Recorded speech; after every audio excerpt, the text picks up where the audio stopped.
Hello touristers, did you miss those versus videos? Well, they're back, and we're kicking things off with Nairobi versus Lagos.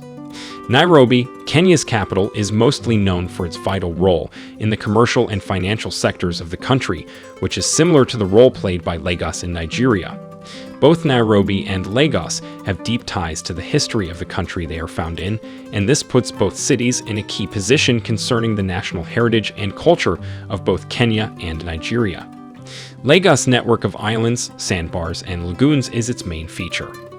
The city itself spreads across what was once the four main islands: Lagos, Edu, which is now connected to the mainland, E-koyi, which is now connected to Lagos Island, and Victoria, which is now the tip of the Lekki Peninsula.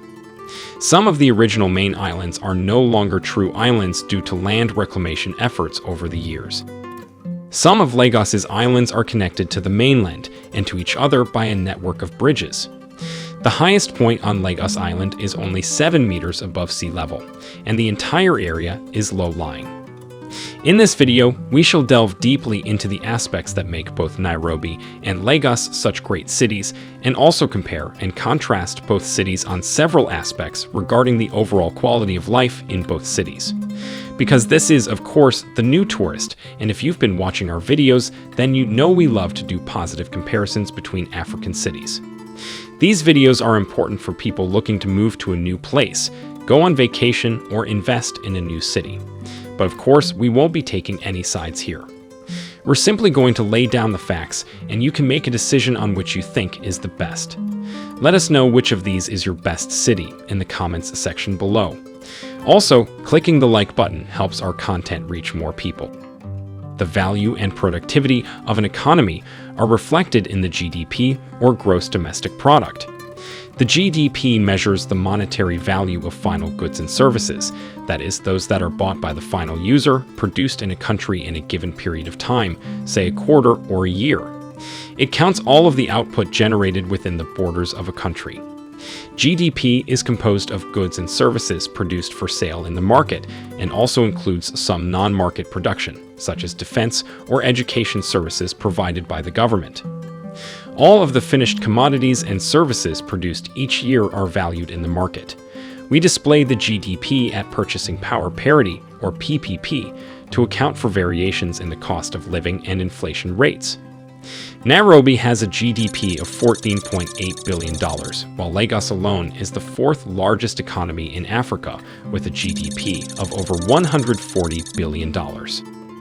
Nairobi also has a value-added tax rate, or a VAT of 14%, while Lagos has 6%. The annual increase in prices for goods and services is known as the inflation rate. A country's inflation rate indicates how the nation's purchasing power is changing. The higher the inflation rate, the lower the currency's purchasing power. Also, this greatly affects the quality of life of the various city inhabitants. Nairobi has an inflation rate of 6.5%, while Lagos has a rate of 16.8%. Nairobi has a budget of about $330 million, while Lagos has a budget of 1.76 trillion nairas, which is over $4.2 billion. Popular businesses in Nairobi include car wash, laundry, cosmetics, and spare parts business. On the other hand, popular businesses in Lagos are catering, car hires, fashion design, real estate, local restaurants, catering services, and delivery businesses. The possibilities in Nigeria are almost endless if you have the right information and team.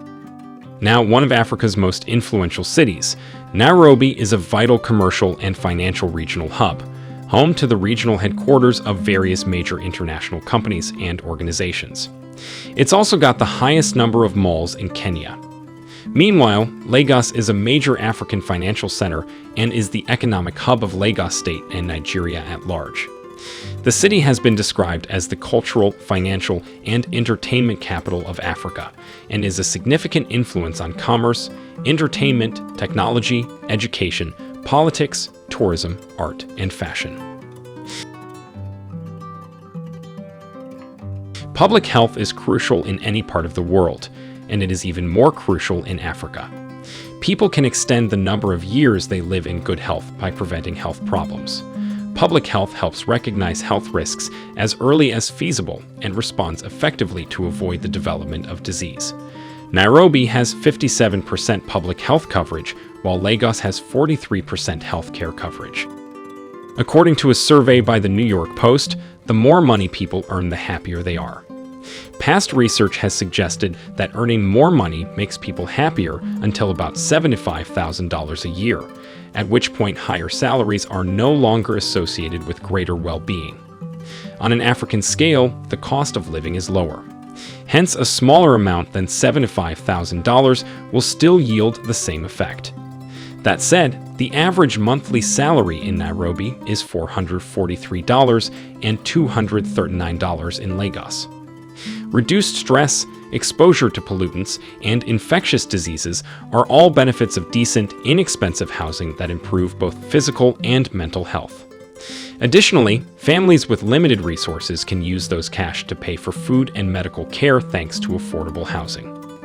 The average annual rent of a one-bedroom apartment in Nairobi is over $2,400, and the average annual rent of a one-bedroom apartment in Lagos is over $2,000. The Gini coefficient is a measure of dispersion, in this case, used to show the variation in income. A Gini coefficient of 0 expresses perfect equality. A Gini coefficient of 1 expresses maximal inequality. Lower income inequalities indicate a more equal distribution of wealth and better opportunities for the average citizen. Nairobi has a score of 0.4, while Lagos has a score of 0.34. If crime levels rise, there will be less money for other services, such as education and healthcare. Crime also causes shop owners to throw higher prices in their shops for goods and services. If businesses are losing money to crime, they pass this cost on to customers by increasing prices. A high murder rate is a perfect indicator of an increase in crime levels. Nairobi has a score of 6 and Lagos has a score of 12.2. Reduced tax rates could boost saving and investment, which would increase the productive capacity of the economy. In other words, economic growth is largely unaffected by how much tax the wealthy pay. Growth is more likely to spur if lower-income earners get a tax cut. Nairobi has a tax rate of 30% and Lagos has a tax rate of 25%. The prices of highly demanded consumer goods can help estimate the overall cost of living in the city. A lower average price for 1 liter of fuel is especially important for residents who drive daily around the city. The price of a liter of fuel in Nairobi is $1.12, and the price of a liter of fuel in Lagos is $0.4. The character and preservation of small urban and rural communities are two advantages of enhancing public transportation. Rural transportation can boost economic growth by expanding the local clientele for businesses like hospitals, shopping centers, and local educational institutions. The cost of the monthly public transport ticket indicates the affordability of public transportation for an average inhabitant. Cost of monthly public transportation in Nairobi is $38.2, and the cost of monthly public transportation in Lagos is $24. Safe cities are an essential pillar supporting the development of smart cities throughout the world. They provide the security and safety required to protect citizens from crime and terrorism, as well as mitigate, as much as possible, the impact of natural disasters and other threats. An indicator of how safe people feel walking alone in the city during the night, with 1 being very unsafe and 10 being very safe, is used to determine the safety level of a city. Nairobi has a score of 2.65 on that scale, and Lagos has a similar score of 2.6. As a high-speed, reliable internet connection is increasingly essential for access to educational services, job opportunities, and even healthcare, its absence can represent a significant barrier to opportunity. Lack of affordable internet access can represent a barrier for others as well. The cost of monthly internet in Nairobi is $54.6, and the cost of monthly internet in Lagos is $53. Nairobi boasts of a whole load of mega projects like the Nairobi Expressway, Rironi Nakuru Mau Summit Road, Kenol Sagana Mardur Road, Lapset Corridor Program, and the Standard Gauge Railway. while mega projects in Lagos include the infamous Eco-Atlantic City, the Lagos Light Rail, the World Trade Center, and the Lekki Free Trade Zone. According to the World Health Organization, 59% of Nairobi's inhabitants have access to clean potable water, and 40% of Lagos inhabitants have access to clean potable water. And of course, we can't effectively discuss Nairobi and Lagos without mentioning the affluent people who live there. We're talking about the big boys in the city. The wealthiest people in Nairobi include the likes of Naushad Virali and Manu Shindaria, with net worths of $550 million and $1.6 billion respectively. Meanwhile, over in Lagos, the wealthiest people are the likes of Femi Otedola and Bola Tinubu, who have net worths of over $1 billion each. Overall, Nairobi is not only a beautiful city to live in, but it is a gorgeous metropolis to make a living in as well. It is East Africa's most favorable business hub. The rest of the world has realized this as well because a great deal of Fortune 500 multinationals call Nairobi home. On the other hand, Lagos is a world-class destination, Nigeria's most amazing city that has wonderful beaches, skyscrapers, amazing parks, the best entertainment options, and most job opportunities. Lagos has everything to offer everybody. So, in your opinion, which city is better? Nairobi or Lagos? Let us know in the comments, and don't forget to hit that like button. Subscribe to our channel and we will be glad to make you a tourister and part of our community of touristers here on The New Tourist. Thanks for watching and see you in another video.